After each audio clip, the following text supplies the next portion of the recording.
Good evening, everyone. My name is Paul Thompson, Vice-Chancellor here at the RCA, if you've not met me before. And I'd like to welcome you to our final Vice-Chancellor's talk in the series this academic year. They'll be coming back the year after the summer, but this is our last one for this year. And if you are joining us for the first time, these RCA webinars are a series of exclusive conversations with some of the world's most influential, accomplished, and exciting artists, designers, and leaders in the creative industries. And tonight is absolutely no exception. So to close out in style, it gives me enormous pleasure to welcome to the RCA, or welcome back to the RCA, the visionary designer in the world of contemporary ethical fashion, RCA alumnus, Christopher Raeburn. Graduating from the RCA with an MA in women's wear in 2006, Christopher founded his eponymous fashion label, Raeburn, in 2009, pioneering his now award-winning approach to a more responsible and sustainable way of designing and manufacturing luxury clothes for men and women. Raeburn's DNA is infused with collaborative partnerships, each carefully considered in order to improve knowledge and uptake of responsible practices across sectors. So over the past 10 years, Raeburn has secured connections with the likes of Timberland, Montclair, The North Face, Umbro, Rafa, Aesop, and many others. Journalist and fashion critic Susie Menkes, who was actually with us earlier this week at the RCA, once said, "It is Mr. Raeburn's clear vision of clothes that protect man and the planet that make him an original and exceptional designer." So thank you, Christopher, very much indeed for joining us today. And I'm now going to hand you over to discuss things fashion and life with the wonderful Zowie Broach, who is the current head of fashion at the RCA, who is a real past master person in these interviews. So thank you both very much. Thank you, Paul, so much. So just some housekeeping. This is being recorded, and whilst the chat bar is not in use today, the question bar or question slot is, and there will be students who are MRes and MA and alumni from RCA asking live questions later.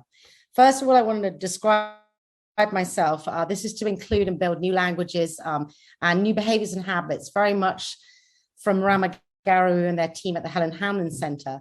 So I have blonde hair with rather large roots. I'm white, a woman wearing a round neck black jumper with a smooth knit with my sleeves rolled up. Kind of black and white filter with a wood scene behind me. Welcome, Christopher. Do you want to describe yourself too, please? Fantastic. Yeah, I'll do my best. I'm actually an exceptionally tall 6'5" man. I'm white, blonde hair, but I'm wearing a black cap made from British Millerain, so a cotton material.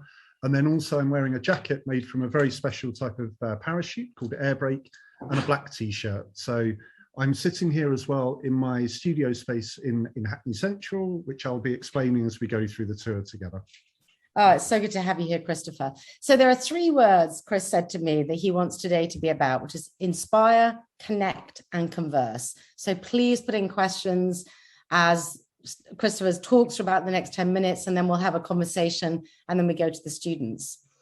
I think Chris' thinking comes through and from fashion, but he is equally a design entrepreneur, a constant investigator, and an instigator for leadership and action about sustainability. An early pioneer when I think the word sustainable and sustainability was like a separate area, probably not even considered an economy, and was a very small community. He is also the global collaborator at large for Timberland, who have their 50th anniversary this year. I think he has a project titled Earth Keepers, which will be a Pathfinders project that he will share, so keep your eyes peeled. Christopher, over to you and your roaming camera. Amazing. Well, no, thank you so much, Zoe. And obviously Paul as well for the introduction. I just want to take a minute just to explain a little bit about myself, my background, and then the idea in the next sort of 10-15 minutes is I'm going to give you guys a mini tour of my studio space. And we are in Hackney, as I mentioned earlier, over in East London. In fact, we're in the old Burberry textile building, which is where I have my studio space now. I grew up originally in Kent, so southeast of England, and I have two older brothers, one who also went to the Royal College of Art as well, so 3 years ahead of me, called Graham. And yeah, the idea really is just to explain a bit about my journey first and how I came to do what I'm doing. And a lot of it, good news is, goes back to the Royal College. So if the technology allows, the idea is I'm just going to show first the studio, and bear with me. So we are over, as I mentioned, in Hackney Central, and we have a big maker space here with a wonderful team who are working away, busy on what we call the remade production side of our business, which I'll speak into in a second. And then as I have a little look around, we're quite a lot more, let's say, than just a traditional fashion business. So within this space, we have an archive, we have our atelier, we have a retail space, we do a lot around education and inspiration, so tours, etc. So the space as well, just to explain further, everything is completely flexible. So all of the rails can go up and down and everything's on wheels. So we're able really to have complete agility. But to explain a little bit about how I started my business, I'd like to start with this jacket, which is to describe an oversized menswear smock. In fact, it's made from these beautiful wool jackets, completely deconstructed and reworked. And I'll show you this one to begin with, and then I'll show the original item, which started like this. So a military cropped jacket dating back, in fact, to 1955. And my journey into sustainability or responsible design, as we like to say within Raeburn, started, in fact, during my degree. So I studied first at Middlesex University before coming on to the Royal College of Art. And this was back in 2001. And believe it or not, at the time, I was going to markets here in London, places like Portobello Road, and buying jackets like this, still wrapped in Hessian and waxproof paper that had never been opened, and they cost £1 each. Wow. So as a designer and as a, let's say, a young creative at the time, if I wanted to buy the material on a roll, it was scarce to find, and also understandably at a certain high price point if you were to buy original materials. So I've always been very open and honest that I just love the materials, and they led me to the authentic garments. And then the really great thing is there's so much detail when I open up the jacket, pockets on the inside, beautiful labels. So it's almost, I looked at it like archaeology, going out and finding all this cool stuff that I loved anyway, and then to see how I could bring it into my creative practice. Chris, can I ask you a question? So Okay. When you started, that's like 20 years ago. Well, how was that taken on board when you were at Middlesex, the kind of philosophy? You probably didn't call it responsible design, but what was the difference there, and how did that take you forward to the RCA? Yeah, well, I think respectfully at the time, and as you mentioned, it was 20 years ago that I actually made that jacket now. In the politest sense, I don't think my tutors fully understood, and in honesty, probably I didn't at the time. I just was doing this project because I loved it, and I loved the materials, and I thought there was something interesting. And the really good thing, of course, on your degree, you're learning so much and so quickly, and you're working on this myriad of projects. And this was one of many that I worked on between years 1 and 2. But then when I decided to apply for the Royal College of Art, I then refined it into my personal projects.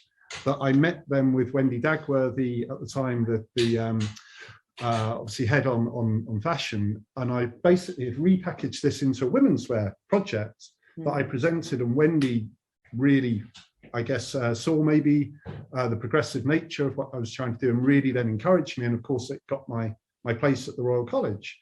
Right. And from there, I sort of then developed pieces like this while I was at the RCA. And now that I know lots more about the business side and margin and all the serious things, of course, I look at this now and it's a pattern cutting, construction, let's say, a lot of complexity. But that's what you should be doing when you're at the RCA, experimenting. And then that led on to pieces like this that started then to lead into commercial products. And I'm just going to show you a really cool example. I'm just going to go into the archive for a second, because the cool thing about that jacket, so this was back in 2008, 2009, when I made this jacket, and it was photographed. Believe it or not, there was a time before Instagram, Zoe. This is the joke. When it was then photographed on Blake Lively in US Vogue back in 2010, all of a sudden we had people actually, going, wow, I want to buy that jacket. Where do I find it? Barney's in New York, etc. And things kind of grew from there pretty quickly. But the reason I bring all of this up is it all started on my degree, and then it was honed at the Royal College of Art. So on the one side, there's this idea around, let's say taking and harvesting the wool jackets, but then the other really kind of key part of our business, and where I've really focused a lot, let's say in the last now 10 years, is around parachutes. And what I wanted to do today, guys, I didn't want to do a PowerPoint presentation or bore everyone with that. I wanted to show real things, because every year we use hundreds and hundreds of amazing parachutes that look like this. And we make them into everything from suit jackets to jackets like I'm wearing here. It's a different type of parachute, through to bags and accessories, and everything is done right here at the Raeburn lab in Hackney. So it's all about then this idea of taking what already exists. And I call the idea not made in England, but remade in England. And everything, as I mentioned, started at the Royal College. And to show you guys a few examples of how far you can push this concept, we're just going to have a little look in the archive here, because everything you see in the cupboard here has been remade from something else. And it might be later on we can pull out a few other examples when we get into the Q&A. But just to show a few of my favorites, this used to be a life raft that then has been made into a Parker jacket. And you'll see how it's weathered down, quite incredible. And then something a little bit different is that one of my favorite things, we do both menswear and womenswear now. One of my favorite things that we do is we take original 1950s silk maps, and I'm just going to open this up, and you will hopefully be able to see on screen a map of Oslo on one side, and then Riga and Stockholm on the other. And it's a beautiful light, just off white and sort of dappled blue map, and it's pure silk, and it was made in 1953. And we take original maps that look like this, and we remake them into beautiful dresses. So we have a long t-shirt dress and anoraks. So in both menswear and womenswear, and then even everything that we want to be using up, we'll do pocket t-shirts and all of these other elements to do everything we can to reduce our impact on the environment. So waste for us isn't really a word, it's just a raw material, right? In the wrong place, to quote my good friend Ursula. And the final thing I just want to show is our ethos today that helps us to guide ourselves as a brand. And I'm just showing a Venn diagram on a t-shirt. And at the top we have remade and some of the items I've just spoken about today. And below we have reduced and recycled with Raeburn in the middle. And in short, this is how our ethos works. But I'm going to turn to our head of retail, who's going to explain a little bit more about our products, a little bit more about our journey, and particularly on the retail side and opening shops, and how important it is to have an ethos and a balance in the collection. So this is Jolien Bexon. Hello, Jolien. This is Zoe. Hi, Zoe. Hello. How are you? Great stuff. Hope you guys are well. Just to give you a bit of background, I'm head of retail for Raeburn. I've been with the brand 3.5 years. Before that, I was working at Brioni, part of the Caring Group, and Gives and Hawkes and Savile Row for about 6 years, and at Paul Smith for about 6 years. And I came on board with Christopher to open retail spaces for the brand. And as Chris mentioned, we have a store in Marshall Street at the moment in Soho. That's just won Sustainable Store of the Year with Drapers, so we're really proud of that. And we also have the lab space, which is open at the weekends and available for private tours. And I'll talk about the product in a second, but just to let you know, the real reason that we have a store is because we're still very much in a sense, on an international level, we're still relatively unknown as a brand. And having a physical store gives us the ability to almost, it's like a sense of physical marketing, or it's like a physical advert for the brand. We meet so many people every single day and every single week who come into the shop who are really curious about what we do. The product looks really interesting. The textiles and materials look fantastic.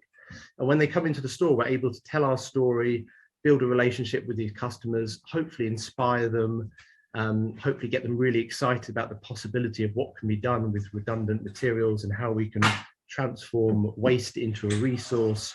And if they engage with the product and they make a purchase, brilliant. But a lot of the time they just go away really inspired about what we've done. And we meet so many people from other companies, be it fashion or be it automobiles or be it from travel or from technology, who suddenly want to start having conversations about, hey, can we come and visit the studio? Can we work with you? Could we collaborate? So as a sense, it's almost like a lightning rod for attracting really curious individuals.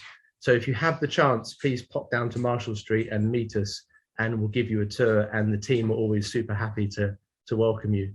But as Chris mentioned with the Venn diagram, Remade is the pinnacle. It's our kind of haute couture in a sense. It's really the bit that everyone talks about and everyone's inspired by. But being very open and kind of tacking on to what Chris said, if we only did that, we wouldn't really have a business. So the really important part of our business is the really kind of high quality, elevated, really thought out, great kind of wearable products. So as well as Remade, we do Reduced, which is reduced impact, got certified, really good organic cotton, nice good weight to it, really strong, super wearable. And on top of that, we have something called recycled, which is very common these days, recycled polyester garments, water repellent, packable, lots of functionality, really easy to wear. This is quite a funky color, but we do it in black and olive and gray and navy. So the point of these products is the Remade can be very stylized, and maybe sometimes it's a little bit difficult for people to want to wear. And also the price point is generally higher. But products like this and this are still fitting into our ethos, but we're able to sell these to a much broader range of people. You know, your dad could wear this, or a kid could wear this. This is a super functional city piece that could be packed up and keep you dry. And these products actually give us the ability to have a little bit of scalability in our business. So if you imagine our business like a pyramid, the Remade bit's at the top, everyone sees it, but it's a smaller amount of product and it's a higher price point. But our kind of base that keeps the whole business going is our really kind of simple, elevated, everyday products that do really well and keep the lights on and keep us all paid, right? So it's about finding the balance. It's about inspiring people, but it's about also making really good quality clothing that can be worn on a daily basis. So that's a bit about the structure. Amazing. Thank you, Jolyon. And the final thing I'm just going to wrap up with, Zoe, is to show you guys a postcard, because you'll have seen on the jersey products that Jolyon was just showing and the lightweight outerwear, our logo. And we try to keep everything quite simple within Raeburn. So the little postcard here explains everything, because our company started with a military parachute that looks like this. And the really cool thing about the parachute, if I just show you here and here, it's a pilot's parachute in particular. And it was designed for pure function, but it has a playfulness to it that I love. And the reason we've not done anything to the parachute, if you imagine it from above, it has this white, and it has the olive, and it has the gold color, and then this orange, as we can see on the picture here. And the reason is, if the pilot, if he or she needs to eject, and they need to camouflage in the snow, in the desert, or in the forest, they can. Or if they need to signal from the ground to be seen by helicopters, then they use the orange section. So they'll have an emergency pack with a knife in, and they cut the section they need. And for me, it explains everything that we're about as a company. It's this idea of being, you know, practical, but still having that playfulness to it as well. And so that's why we have the logo, which then of course comes back to the parachute, and where I then really started, just to round out the story, the company in 2009. So 3 years after leaving the Royal College, I then started Raeburn, and I took one military parachute, as I showed you guys earlier, one of these, and I made it into 8 garments. I showed it at London Fashion Week for the first time, and then everything that you see today has grown step by step from there. So when we met a couple of weeks back, I love that moment because you said I was 6'5", stood amongst a lot of dresses at the VFC, and again, go right back to that point where it's kind of easy to understand the language today. We have many discussions and we'll have amazing questions later. At that point, again, sort of responsible design, I don't think it was even called that, but sustainability was this kind of separate area. I think it was called aesthetica. Exactly, yeah. And you sort of mentioned people like Ursula and Suzanne. Do you want to talk a little bit about that space, that time? Yeah, absolutely. I mean, maybe it's good for the audience to understand how I ended up showing at London Fashion Week, and even the step from leaving the Royal College. The only thing I knew when I left the Royal College was I didn't want to work full-time for anyone else. And if you don't want to work full-time for anyone else, you kind of need to do two things, which is get a part-time job and then maybe do your own thing, right? Which is exactly what I did. I took a studio space actually outside of London because it was in fact free for me to go up to Luton, and I was doing pattern cutting and design work in London 3 days a week. Then I'd travel up to Luton, and basically I carried on the work that I'd been doing at the Royal College, some of the things I showed you earlier, almost as a personal project alongside the work that I was sort of doing in London. But then I was sent a link by a fellow Royal College of Art alumni, and it was around, I mean, this was all the way back in 2008, early 2009, and it was around sustainability and manufacturing, and it was run, a series of lectures run by a company called the Ethical Fashion Forum. And I went along very kind of respectfully and realized within this sort of 6 to 8 week series of talks, there was amazing company, but there were lots of cliches around hemp and organic cotton and quite kind of twee ideas around design. And so I sort of explained a bit about the work I'd been doing in Luton and at the Royal College, and was it of interest? And the organisers actually said, hey, there's real validation here. You're making something from existing products. You're making it very high quality. I'd employed my first seamstress, an amazing lady called Pat up in Luton. And when you put all of those things together, well, you're making something that's inherently circular, way before really things were being spoken about in that way, high quality, and you're employing local people, and you're making something all within UK. So it's kind of inherently sustainable, right? Or as much as it can be. And then I was fortunate where the Ethical Fashion Forum ran a small competition. The prize was to show at London Fashion Week. And they said, hey, you might want to think about entering. So I did. And then to jump forward to your point, Zoe, I was lucky to win a place at London Fashion Week. And I probably had a space, really no bigger than certainly, let's say this area here in the archive. So probably 3, maybe 2.5 meters wide and maybe 2 meters deep. And because I'm quite big, and like you joked earlier, at 6'5", the moment I'd put my rail in there, and I printed out, some of the lookbooks and things, I basically covered the whole thing up. But I was really, I suppose, lucky we were by the press lounge. And because what I was doing was so radically different to everything around me, I physically stood out, and then the collections did. And so as a result, I think people realized quite quickly what we were doing was a bit different, and maybe there was merit to it. Yeah.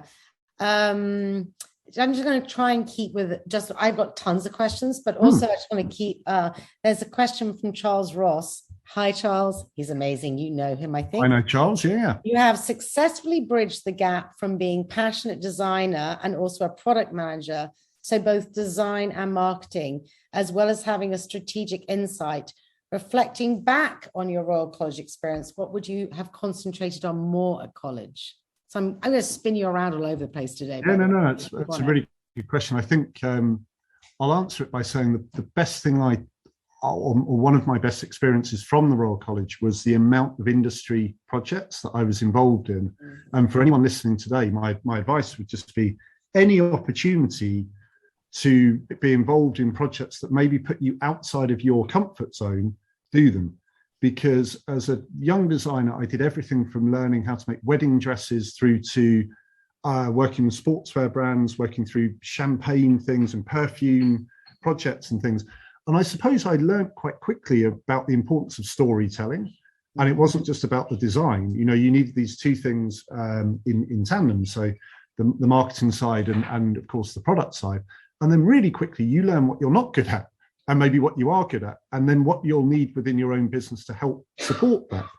So I think rather than thinking back on the Royal College and thinking maybe I should have concentrated more in one area or not, I think you kind of need to do everything to work out what you're going to learn from. And okay, so then you did quite a surreal thing in your summer. You're part of a reality TV program, and your take on that is quite fascinating. No, thanks for bringing that up. So between year 1 and 2 of the Royal College, this was back in 2005, I was writing my dissertation. I was really interested around it was sort of the time where reality TV was coming through and social media was becoming more of a thing, you know, Facebook and stuff, but way still before Instagram and things. But I was really interested around that new narrative. And I took an opportunity. I was asked if I wanted to be in a TV program called Project Catwalk. In the US, there's a big thing called Project Runway. And I ended up over the summer working, or sorry, not even working, but being involved in this TV program, sort of 4 to 6 weeks, I think.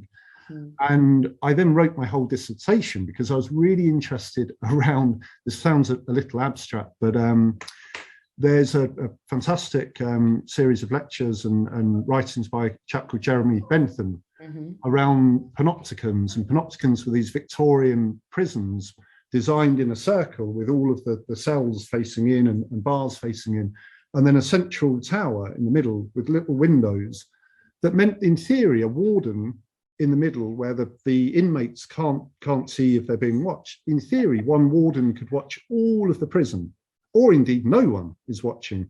So the link that I made for my dissertation was around, well, there was so much CCTV being put into London at the time, and of course now it's even worse. And so I sort of wrote my whole dissertation around these kind of social panopticons that we've all built for ourselves. And I sort of look back at it now and just think, again, they're the sort of things you should be doing at that age. But it's quite interesting because when you explained that to me before, you start to see this kind of interesting pattern where you are quite interested where there's restriction. And it's like you look to kind of create a freedom within that. Like you also talked a lot about your early life growing up in Kent, and you were intrigued. I think you were in the cadets maybe, and that's where your uniform, kind of your intrigue around that. So there's this place between these sort of places of restriction where you create freedom. Does that make sense to you? Yeah, I think that's fair. I'll show you guys a funny picture actually, and again, this is why it's cool being in the studio. The truth is, one of the good and bad things about the space here and now 15 years of work is there's such a legacy to what we've done. There's sometimes almost too much to talk about. I'm just going to jump into this cupboard here, and hopefully I'll be able to dig out quite a funny picture, which I've got here. So because we've got lots of attendees today, we'll find out later, but I was in a thing called Air Cadets between the age of 12 and about 17, 18. So I'm the third along here. And so I'll come in nice and close. And exactly as you've teed up, Zoe, I found it, I look back now and I realize how important that was, because the age between sort of 12 through to 17, 18, I did quite a lot of things like learning how to fly planes and helicopters and gliders and all these things the Air Cadets sort of allow you to do. But then I also was issued all of these uniforms and kits that, if I'm being honest, was terrible. It was really uncomfortable. It was hot. It was, uncomfortable to wear. but it immediately then made me think, well, what could be better? And it got me interested in other utility items and what the better kit might be. And then it led to me starting to build my own archive that then led into Art Foundation and a very different perspective on things. But really, it's, yeah, I think being traced back to there hopefully helps. Yeah, so like I love also, I mean, you know, it's interesting to see, very fascinated by what these steps are in someone's life that kind of helps us understand the way that you uniquely see the world. And what I begin to see by learning a bit more there is those elements that kind of, when built around you, become these very strong values in your brand, which was what makes your brand, your studio so strong. Coming back to you're just interested in waste, you know, waste and stock. You know, like what interests me, you like talk about new but old ? Is I think on one of your, which I love, you know, new but old ? What's that timeline of stock? You know, you've looked at 1950, you're working with 1953 silk printed maps. Yeah. And we've got kind of modern vintage, we've got pre-owned, and there's many other places. What's the sort of timeline there? You know, will someone like a new Raeburn Studios be able to operate in 20 years? Is the aim to remove this? How does that fit? How would you see that looking in how that might challenge you as a company and where you might go to? Yeah, well, there's sort of a few questions there. I mean, in terms of sourcing for us, the vast majority of the items that we're remaking have actually never been used. And the parachutes, as an example, the ones used by the pilots, if they have been sitting in a plane, and of course they're checked regularly for 12 years, boom, they have to get rid of them. And it's quite incredible, the sheer scale of items that are out there. And one of the reasons that we work with particularly military and utility items, original items, of course, the inherent quality and functionality of the original pieces is really, really important. And then there are all sorts of examples that now, over the last 15 years, I've seen with my own eyes, where it might be a good one here in the UK. The British military, we used to have two different camouflages, a desert camouflage and a woodland camouflage. And then the government said, oh, we don't need two, we'll have one and we'll call it multicam. And of course, it doesn't really work for either terrain, but it's a money saver, right? But early on, I mentioned the studio in Luton. I then moved to Hackney Wick before moving here via Bow. Early on, I took a phone call. I was in a tiny studio asking if I wanted to buy 70,000 Gore-Tex jackets that had never been used because they'd changed the camouflage. And so the sheer scale 70,000. Yeah, of what's out there. When I first started, we used to be able to buy, if we wanted to, 8,000 parachutes. You know, you're talking massive volume. But to answer the second part of the question, you know, the new Raeburns coming through and the new thinkers, that's where it gets really exciting, because on the one hand, we're able to, let's say, remake and rework all of this existing product, so what I'm doing now. But then when we look to the future, we're going to be mining landfill. And, you know, doing all of these different exercises and thinking much more on a fiber level, because what we do at the moment fundamentally is, you know, so problematic as a fashion industry. The biggest problem is still mixing polyester and cotton that can't be extruded at scale, but you can bet in 20 years' time it will be. So we'll be mining all of this textile and plastics and all of these things that at the moment we're dumping, right? Yeah, they're dumping a lot in Chile. There's an amazing research designer at the RCA called Delphine, who's working with some of our fashion alumni and fashion students. And I think there's a lot of articles recently. But and so it's interesting coming back to that, about the idea that you're sort of almost talking about new team members. So you you said how, you know, like you're a designer and an entrepreneur and a social leader, but you have this studio that is like so fluxus and so many different levels and arms, and yet that becomes like this idea of a landfill operations officer or a team that looks after that. I mean, the sort of the exciting but challenging thing for us as a business, there's no textbook, right, that we're trying to follow. And I really struggled even when I was at the Royal College, where people would say, oh, who are you inspired by, or what designers do you think you're alike? And I really struggled with that question. Particularly, you felt like, oh, I needed to be like X or Y, but actually you're trying to do something completely different. And it means it's problematic. And then it also means that our real reason for being is to disrupt and to look for different systems and different ways of working. And quite often it's really, really difficult. Yeah, but that's the bit that's exciting, what you're doing, because, ultimately it's really complex, as you know more than I do, the whole position that fashion has created within the world, polluting and the supply chain. So to create these new roles and new visions as a sort of social leader, what you're debating and talking about, I think is really important. And it's not about sticking to what we know, what was gone, but making this space where we work as a community and a team with new positions. It's very powerful. Absolutely. But then also what we've spoken about so far has been the physical, right? Waste in the physical and mining landfills and all of this stuff here. It's all in the physical. But then the opportunity and obligation in the digital space as we go forward as well, to then really think about that level of collaboration and how a business like ours that currently is quite analog can then, really use the best of digital to accelerate and to collaborate and work. And that's where it gets really exciting as well. I mean, there's definitely parallel economies. You need to work with a gaming company, Chris. Yeah. So, okay. Never say never. And we've got a few things. We'll work together on it. So you're still, my question though is also on your, I think it's a press release or a bio, you do kind of critique the kind of nature of the fashion industry. You sort of talk, it has this insatiable appetite, scary but enticing formula which helps to drive consumer culture. Where does it sit though? Because surely we know, and this is where the digital is quite interesting, ultimately we have to consume less.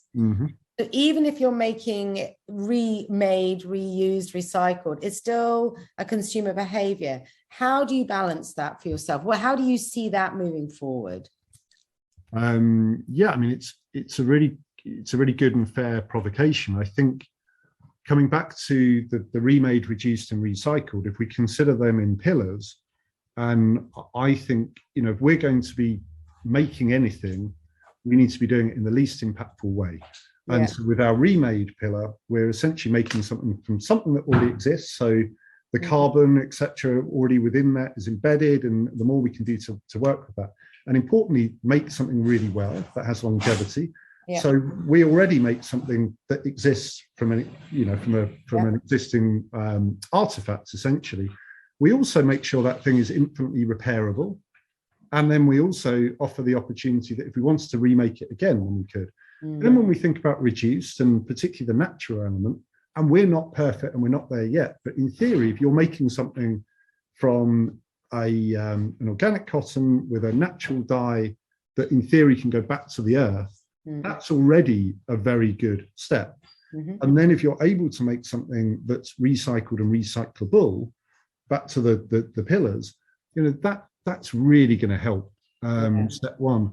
And honestly, we as a business challenge everything. It might be that in the future we don't do recycled products, because actually the natural side of things and the opportunity for regeneration through natural materials makes more sense. But right now, there's a hell of a lot of plastic out there that we can recycle and rework.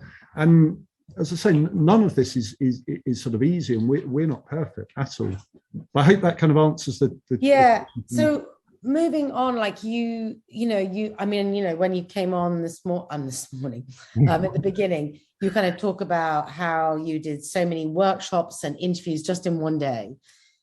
But do you find that it's taken a long time for the industry to understand, and for Aesthetica, people like Ursula, yourself, and many others, and it to become something, instead of it being a separate kind of corridor over there, it becomes a natural part of everything?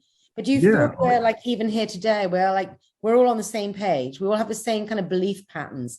How does that start impacting outside of the industry, outside of those who know already? What is that step for you? Yeah, I mean, it's a really tricky thing, I think, to ignite, because when we think about other industries and we think about popular culture, I don't think within the fashion industry we've had the same moment as David Attenborough looking down the lens on Blue Planet 2 and saying, this is up to you to make a difference. And even when I say those words and remember David Attenborough saying that to me, you know, I get a little bit emotional about it. Yeah. Within fashion, the truth is I don't know how many Rana Plaza accidents and how many documentaries we're going to see on the destruction that we're sort of doing to the environment. That's really going to wake people up. But what I do take confidence in is that, to your point earlier, when I first started, and I'm really open, none of what I'm doing is new. It's just make, do, and mend, right? It's just common sense, and it's happened for generations before me. But certainly the narrative within fashion has definitely changed in the last 5-6 years. And with COVID, I think it's accelerated because we all woke up to how much stuff was around us. And again, this idea of kind of waste and impact. But then we're finally in a position where there are some very, very tangible examples where 10 years ago, if I wanted to buy recycled material or an organic material, it would be 30 to 50% more expensive.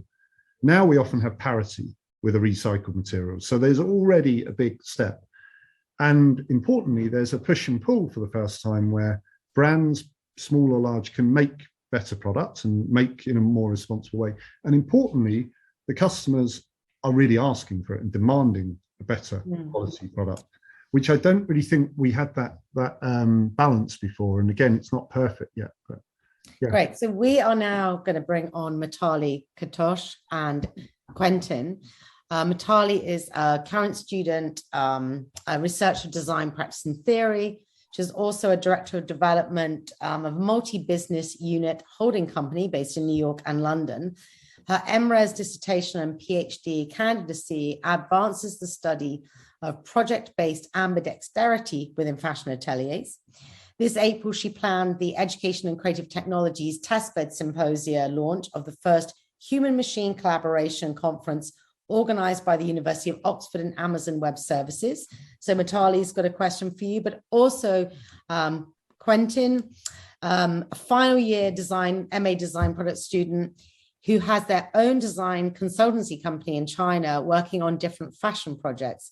He now mainly studies fashion futures. So let's start with Mitali's question. Thank you so much, Zoe. So disruption and innovation so far may have been used as dictionary terms by the fashion industry.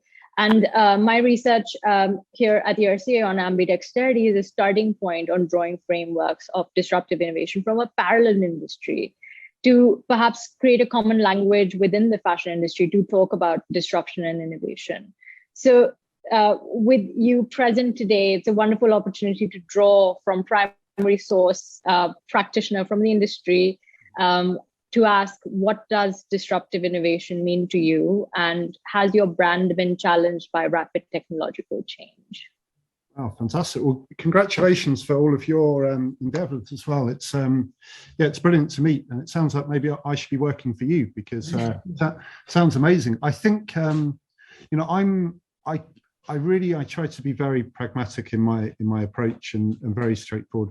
I think disruption for us is all about us really trying to look for new models within the fashion industry. We knew early on we didn't want to be offshoring production and just buying materials, for example, in a trade show in Paris and booking this in the factory and all of that side of things. And what it sort of meant as we've continued to evolve is that we're always looking for new ways to do things. And some recent examples Black Friday of last year. For me, this is an example of everything we shouldn't be doing. A race to the bottom with Black Friday slashing prices. With Raeburn, in fact, you couldn't buy any new products from Raeburn. We closed our shops and opened them up for only secondhand products to be sold from any brand. And we partnered with a company called Responsible. And it's just a sort of mini example of disruption for us because it raised a lot of interest. Other ones are we have part of the collection called Rayfound. And Rayfound are original military pieces, never been worn in full size sets. And the statement there is, what could be more radical than making nothing at all? Because always there's this view, oh, you have to make new, you have to grow. But actually, why can't you harvest what's already there and make use of what's already there? And innovation for us can come in a lot of different forms. I touched already on the point with Zowie around digital and the metaverse and all of that. It's not actually an area that we've touched that much through Raeburn, but we have through my role within Timberland. And this side of things is really exciting, actually. And it's why I think we've always celebrated partnerships and collaboration and learning from others through that journey. You know, the truth is probably a decade ago, innovation was recycled PET. Now it's just commonplace, right? So you always need to be evolving and moving. And as I touched on earlier, almost rewriting the textbook as you go. So let's go to Quentin for his question. Hi, I want to ask a question. How to ensure a steady supply of wasted fabric to make new clothes? For example, as a designer and a Raeburn consumer, I care about brand transparency. I had a Raeburn t-shirt, but I realized only the pockets are made from the waste stock fabric. So I wonder whether there will be a shortage of military stock fabric, and where did they exactly come from and where did they go? Yeah, sure, Quentin. So thank you for the question and the t-shirt. As an example, we do some pieces that are fully remade, where we're completely deconstructing and reworking original items, and the whole garment, sorry for the noise, is remade. Then with the offcuts, and your pocket was made only using an offcut, so we try to reduce even the small parts that we use for the pocket, and then we mix with an organic cotton t-shirt in order that then we can bring the best of the two worlds together. But in terms of the supply of dead stock material, it's quite challenging. One of the good problems that we have when we first started, very easy to access materials, but now hopefully the thinking has changed, and many more people are doing what we're doing. Young designers, big brands are all now upcycling, which is great news, right? It's a good thing, but it challenges us, because what we now have to do, we have to make sure we have enough of an original raw material, so an original artifact, to do our manufacturing. And we've turned the problem over. So for example, our remade items, they're always now individually numbered, and we do a maximum of 50 pieces. But we know we've got enough of the original item to make the 50. So we have to now go upstream to secure the source and make sure we have enough. But yeah, so I'm going to say, Quentin, you need to go to a studio, because I think that's a long conversation the two of you could have. And thank you both, Macaulay and Quentin. Sorry, we're sort of running out of time. I would love to have had more time for everybody. I probably should have not spoken. So let me bring in Leva, who is 2002 alumni from Industrial Design Engineering. They are a director and investor. Drives a business development and Matoa's material identification device, providing a simple, reliable, and affordable technology to identify post-consumer plastics and textile fibers for the various recycling processes and applications. She has a background in chemical engineering and industrial design, and works on increasing company value and promoting long-term growth. She's also an investor in a few other startups innovating in the field of sustainability, and an active board member of a charity in the DRC, recently founded an educational charity aiming to build and enhance the learning capacity of African communities. And then Rebecca Lardeux, who shared an amazing PDF, maybe she'll speak about it, called License to Greenwash. Be interesting to hear your thoughts on that. Rebecca is 2019 alumni from Information Experience Design. Currently acts as the sustainability coordinator for the story-driven design studio 59 Productions, the creative director of Climate and Cities, a research-led creative collective investigating climate change and the urban environment, and also started Sustain Lab alumni group with other RCA grads. She's also been a research associate and a UKI funded project, Sustainable Materials in the creative industries. So let's start with Leva's question, please. Thank you, Zoe. Hi, Christopher. I think we already slightly touched on this, of course. But my question is, what is your opinion on using recycled content? And with that, I mean fiber content and not only recycled PET, but of course, cotton, acrylic, and so on in your design process? And how, as a leading fashion designer, can you raise awareness on this within the fashion industry and maybe also outside of that? And then following on, what would be the information or the tools you would need to be successful in this? Yeah, well, I think in terms of the first part around recycled fiber, when we think about synthetics, we know there are a host of problems, of course, in terms of microplastics and shedding and all of these things, which, of course, there's a lot of research into. And then when we think about the natural side of things, and of course, it's a great step to recycle something, make no mistake, break it down to fiber level, respin, all of those things. But on the natural side, I'm really interested around the opportunity for regenerative agriculture in particular. And one of the things that we've worked a lot on within Timberland and VF as a whole is actually investing significantly around regenerative practices. So if we take cattle, for example, and Timberland use a lot of leather, moving cattle in such a way that you're actually just going back to the old-fashioned sort of nomadic way of moving cattle. It draws more carbon from the atmosphere. It becomes a lot more planet and people positive.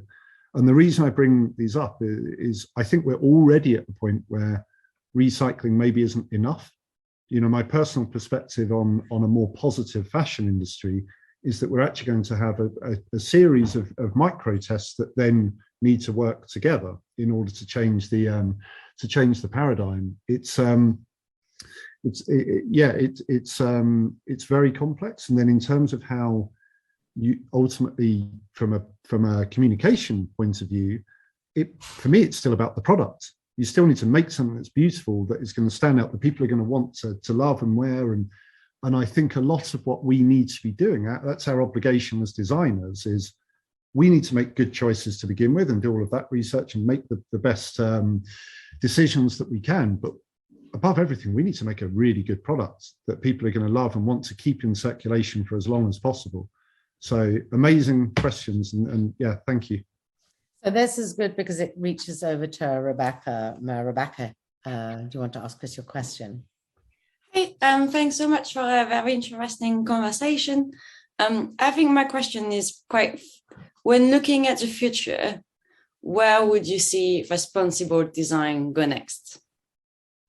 Yeah, I like to think I've sort of touched on a few things that I'm personally very interested in around the regenerative side, and of course circularity and what that really means.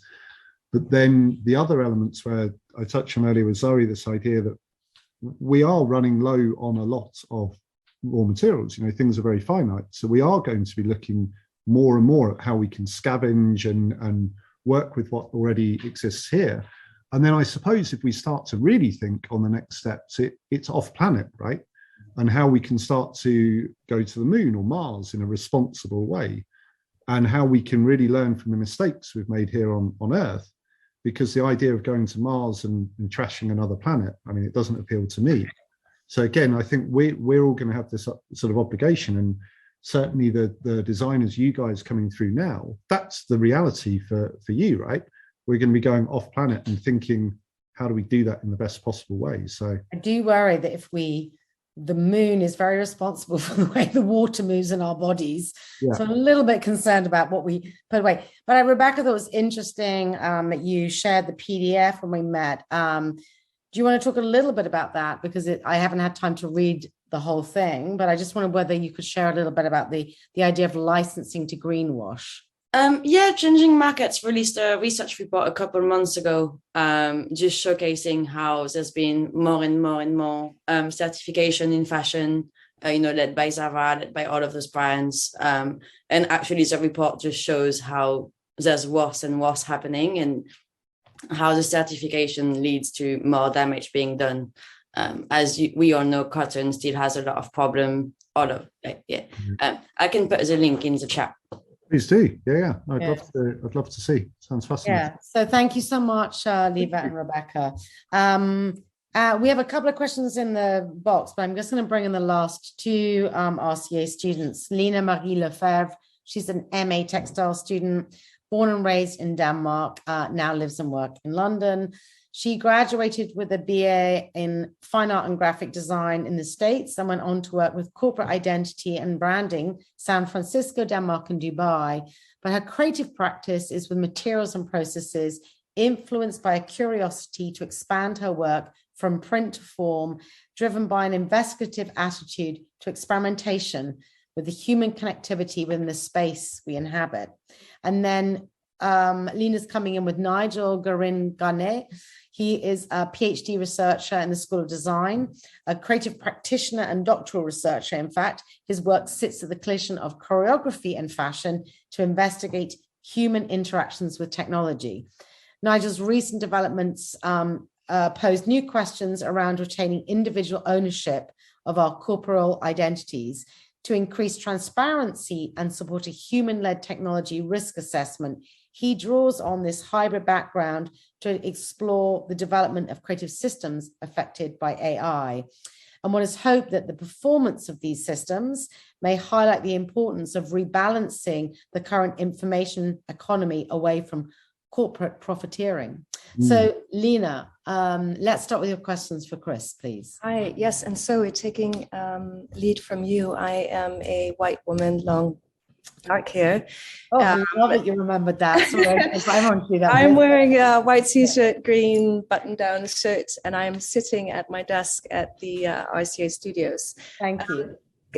Christopher, I think consequence of our design decisions is often so overwhelming that many just ignore that as a responsibility altogether. And I wonder if you could reflect on your personal approach on this capacity for uncertainty, which we have to function with as designers, never knowing the full impact of our choices, and to what extent those choices may cause detriment to some life forms while trying to do good for others. Yeah, it's an amazing question. I think it can be very stifling, right? If you really consider every knock-on effect, but it's impossible to do that. And I think one of the biggest sort of challenges to creativity is the sort of fear of what might go wrong. And so often one does nothing, and then that's not going to help, right? So again, I just think, as I mentioned earlier, I'd like to think I'm just a very straightforward person. If you've done your research and you in your own mind, in the way that you're designing, you believe that you're making as many of the right decisions as possible, that's your obligation as a designer, right? All the way through. But to then consider, particularly as a small business, the embedded impacts of every design decision you ever make, it's a very, very difficult thing. I almost look at it that within Raeburn, part of our mission is almost to then, yes, we have our core business, which is relatively compact at the moment, but we work with so many other big brands, and maybe it will come on to the second question in a second. And then when you work with a Timberland, or you work with a Clark's, or you work with a Victoria and Albert Museum, you have an opportunity to really make a difference on a global scale. And you've got to, again, one would hope that the ideas and the amount that we've put into now approaching 15 years of Raeburn, you're then able to extrude that and bring that into relevance, everything that has worked. at scale. And I think one of the things, actually, I watched a really interesting documentary on NASA a while back around their philosophy that you need to fail and fail fast, because the quicker you fail, right, the quicker you find the right answer. So it might be 100 times you do something and it's wrong, but quickly you then find the right answer. And within all of that, you know, those 100 times that you failed, again, the quicker you can find out that you're wrong, like the better. And of course, in this conversation, with the least detriment, of course, to the environment. But yeah, I'm sorry not to be clearer, but the truth is none of us know the answers to this, right? Well, that's it. There is no clarity, and I guess we just have to rest with that and move forward. Thank you so much. Thank you, Lina. There's a question actually in the question Q&A, and they're actually asking about the kind of the feeling of the reappropriation of military garments for domestic civilian use. Do you think that disseminates negative connotations of these garments? Just quite interesting, slightly different question, but it almost linked to Lina. Yeah, it's something that we consider your kind of choice methods and values in that way being challenged constantly. Yeah, I consider that a lot, and we do discuss that internally. But again, to keep things simple, I'd like to think what we do is we take something inherently designed, again, for pure function, and quite often not for the best purposes, let's be honest, you know, military, utility, etc. But if you're able to take that thing and then redesign and rework it and make it into something good, purposeful and relevant again, I think that's there's a real merit to that. Yeah. And the other maybe analogy that I use for Raeburn as a company, we're a little bit like those small fish that you see swimming alongside sharks that clean their teeth, and they clean the shark or the whale, and they're called remoers. And I always think it's a good analogy for what we try to do, because we swim alongside the industry and we kind of clean it. And then while you're swimming alongside, you have the opportunity to talk to the shark, right? And maybe to begin with, you get a few knocks, but then you can start to steer the shark once you've become, you know, more familiar. And I think that's what we try to do and work in a positive way. So let's take Nigel's question, please. Thank you. Christopher, thank you very much for your time. Hello, Zoe, how are you? My question is quite simple and quite direct. How do you maintain and or increase financial revenue through your responsible fashion values? I mean, essentially, it's always through those pillars I mentioned earlier. You know, that is the driving force for our company. Remade, reduced, and recycled, always trying to evolve and improve those elements. But if we're not doing one or two, or ideally all three of those things, we don't do it. And so it does lead to some pretty difficult decisions, you know, within the company. And we have had examples of products that we know are not good, so we've cut them from the line, and we're always looking to improve things. And certainly now with examples like opening again the retail store in central London and things, that's a very clear mark in the ground that we want to increase what we're doing. We want more people to know, but we're always trying to do things, as I say, in the right way. And it's a tricky one to navigate, because you have a business plan, you have a strategy, but then the whole point of a plan is that then you're able to look back and see what has and hasn't worked, and you evolve it, right? That's all you can do with a business. And that's, to be honest, that's all I've ever done at the RCA and ever since. Thank you. Thank you so much, Lina and Nigel. So, Christopher, you know, like if people want to access you or work with you, do apprenticeships, is the Marshall Street store a good point of reference for them to come through to find you, or is it through? Yeah, thanks. I mean, the space that we have here in Hackney, we do regular tours. In fact, every month, and all the details are up on our website. Of course, then social media, so Raeburn Design, and then I'm Christopher.Raeburn on. So sorry, you do monthly tours? We do monthly tours, yeah. And in fact, they're a princely £5 each to join. And we give all of the money to an amazing local charity called Off Centre that help young people in the community here. We found that when the tours were free, people didn't turn up. You charge £5 and you give it to charity, that people come. And so it's a really good example, again, of us sort of learning. But then absolutely, people should come into the store at Marshall Street. The team there are amazing. You know, we'll explain everything about the brand that I haven't had time to do today. But I'd say definitely to follow us on social media, be part of the conversation. The whole business is about transparency. It's about learning from others anyway. And it's a conversation, right? That's what today's been about, and that's what our business is about, and that's what the future will be about. Yeah, just that tiny little detail about how by charging, there's an intent, a connection, and a purpose. These kind of behaviors that you're kind of setting in, this idea that I'm not sure it's about running out, it's about that, yeah, you're definitely cleaning. And this idea of cleaning and talking at the same time. There's some beautiful processes and systems there for people to learn from. You had 3 things you wanted to leave everyone with. Yeah, I guess my sort of challenge to the folks maybe that have been listening, well, before the challenge really is just to say thank you for listening, because I'm very grateful and genuinely honoured to have been asked to come back on. You know, you leave the RCA and you worry that you know what's going to happen with your career, and then you bob around and you find your feet, and then all of a sudden you're being asked to do things like this nearly, over 15 years later. So it really is something very special. So thank you for listening. But my challenge really is hopefully this has been inspiring in different ways, but I guess it's really a few different things. Number one, you know, whatever you're making, any products, do you need to be working with something new? You know, or does this thing already exist, which is kind of number 2 and sort of linked alongside that. And I guess the other side of things is, I didn't really touch on it that much within this talk, but making things again that are repairable. People don't talk about the longevity of stuff nearly enough. And I think that's really, really sort of key. So for me, I guess I look at it and think, can I fix it? Does it need to be new, or does it already exist? And, you know, you start to put that into your thinking, and I think it sets you up for some challenges, but then a much more positive outcome. You also said one other thing I loved. Who else wants to change the world for the better, and how can you work with them? Yeah, which is really amazing. That conversation, yeah. So thank you for the reminders.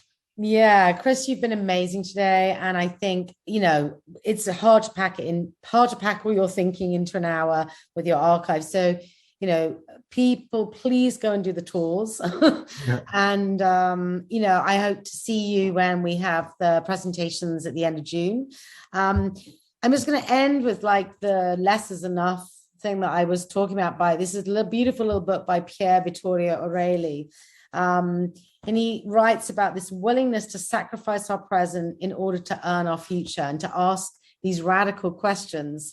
And the end of the book just says, to say enough instead of more means to redefine what we really need in order to live a good life. That is a life detached from the social ethos of property, from the anxiety of production and possession, and where less is just enough. So, Mr. Raeburn, Remade, thank you so much. And for everyone who turned up today, the students and those in the audience questioning, thank you. Hope to see you soon. Thank you so much. Bye-bye.